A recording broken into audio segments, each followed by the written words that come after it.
Today I want to share with you my thoughts and my review of the Hourglass. This is the Vanishing, I think it's the Hourglass Vanishing Stick Foundation or Foundation Stick.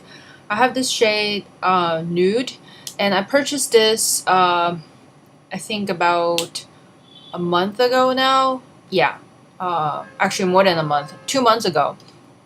I pretty much ordered this around the same time I ordered the Anastasia Beverly Hills Stick Foundation, which I already did a review, uploaded a review of that.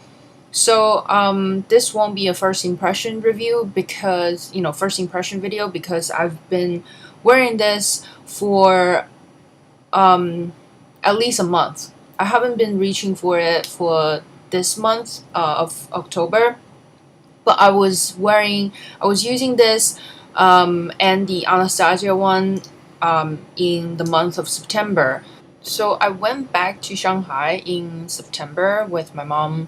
We went back there for a visit, visiting some of the relatives and then some of my classmates from elementary school and middle school.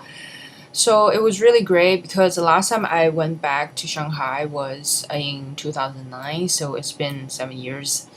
And the time, and it's just like I don't get to go back so often, but I think I'm gonna try to go back there, you know, more often from now on because I'm having like the reason why I haven't been filming ever since I came back from, I came back like around the end of September, and I literally I had some jet lag for a week, and then I've just been in like this total I guess I'm not trying to say it's depressing over here in New York City because like I don't think New York City is depressing at all.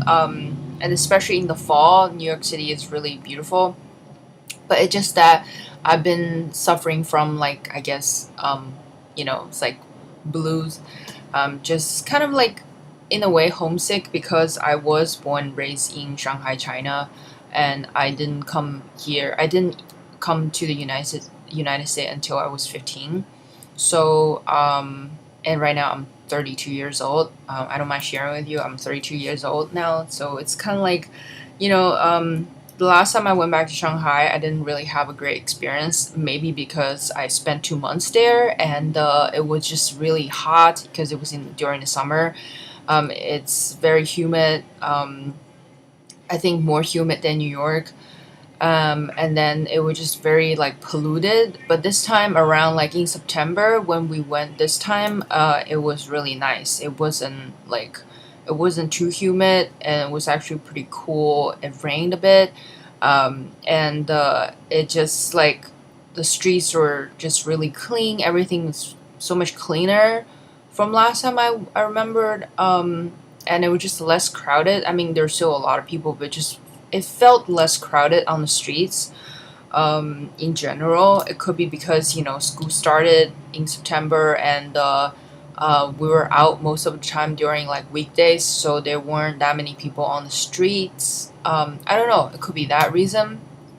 But I got to see more friends this time, more classmates this time compared to last time, and it was really great. We hung out, and then there were just so much food in Shanghai. There's just amazing. Sorry, it's the lighting's not that great. It's kind of cloudy today, so I'm gonna try to keep this short and sweet. Basically, I just want to say that I brought the Hourglass Vanishing Stick Foundation and the Anastasia Beverly Hills Stick Foundation with me for my Shanghai trip.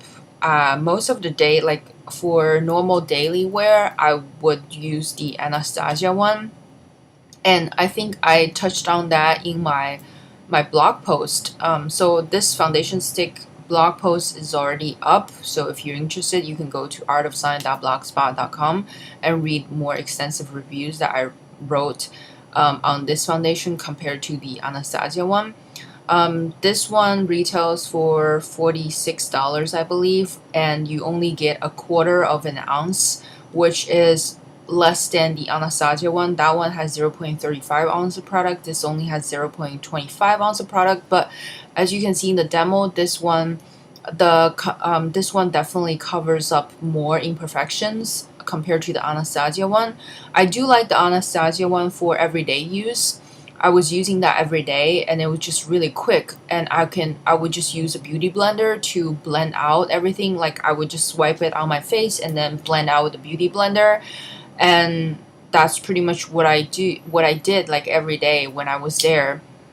And I noticed that it doesn't last as long as the Hourglass one for some reason, but the Anastasia one definitely has a little bit more of a matte, like a semi-matte finish, versus the Hourglass one. This one has more of a natural finish. This one doesn't feel really matte. It definitely has some natural finish because you can see some of my natural like sheen or glow on my forehead, the T-zone area, because I don't blot with the powder. But I found that if it gets really hot, I had to blot with some powder like on my T-zone area.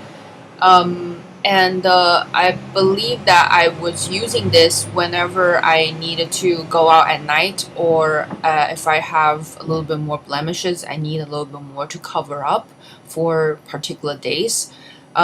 So I would pretty much just alternate between the two, and I found that it's just so much more simpler than just carrying like a bottle of foundation, or you know or versus last year when I went traveling. I took my I believe I took my Laneige, I think it was a Laneige BB compact cushion compact with me, and I mix a mixture. I put a couple drops of mixture of like different other serum foundations in there to customize the shade for myself.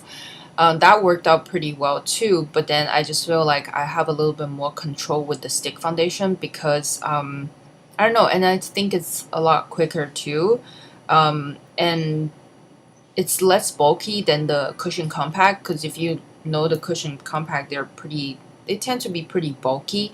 So I do like the travel friendly size of these. And this shade Nude is pretty comparable to Beige from Anastasia Beverly Hills. So those are the two shades that I use for myself: Beige in Anastasia and Nude in Hourglass. So if you're MAC and NC20, gravitate towards like light beige or light to medium, something like that, then Nude from Hourglass will work for you. I feel like this one is it's like a light to medium shade with a little bit of a neutral to warm undertone. It works for me in the summertime. It worked for me. Still works for me right now because this. I feel like this foundation in particularly, the name is called Vanish, foundation stick. Because once you blend in, when I in the demo I used the Goss number 13 brush. Realized that doesn't matter which method I use to apply this foundation stick, it applies really nicely because it does kind of melts into the skin and it blends in seamlessly. So it doesn't matter if you use a brush, a beauty blender, or your fingertips, it's going to kind of like create this flawless like finish. So I really like this. And then with the Anastasia one, I feel like it's less creamy than this one, so it does take a little bit, just a tiny bit more effort to blend in. But I found that if you use a damp beauty blender or if you use your fingertips, it kind of like helps melting the product into the skin. But with this one is super creamy and it's very pigmented. It's definitely more pigmented than the Anastasia one. So a little bit goes a long way. I understand that the price is so much higher than the Anastasia one, and you get less products in this, but you don't need a lot. I don't really have anything bad to say about this. It's just that I'm pretty much just saving this for like special occasions. Let's say if I need a little bit more coverage, but I still want to look more natural. One thing is that you do have to realize that these stick foundations, they don't have SPF in it whatsoever. But for some reason, when I took the flash photography, this Hourglass one gave back a little bit of a white cast for some reason. I don't know why. But just keep that in mind. So yeah, keep that in mind. Like if you're taking pictures at night with a flash, you might look a little bit just like washed out. But the Anastasia one doesn't do anything like that. But anyway, that's just something that I want to put out there, just in case you're wondering. Anyways, so I have all the close-up pictures, swatches, wear tests, and all that stuff on my blog. Again, that's artofsign.blogspot.com, and yeah, and I'm back on YouTube land, and I'm ready to start uploading more videos again. So yeah, I hope you enjoyed this video and give me a thumbs up if you like this video, and don't forget to subscribe to my channel. I'll be working at home very soon, so I probably have more time to film now. So that's that, and I'll see you next time.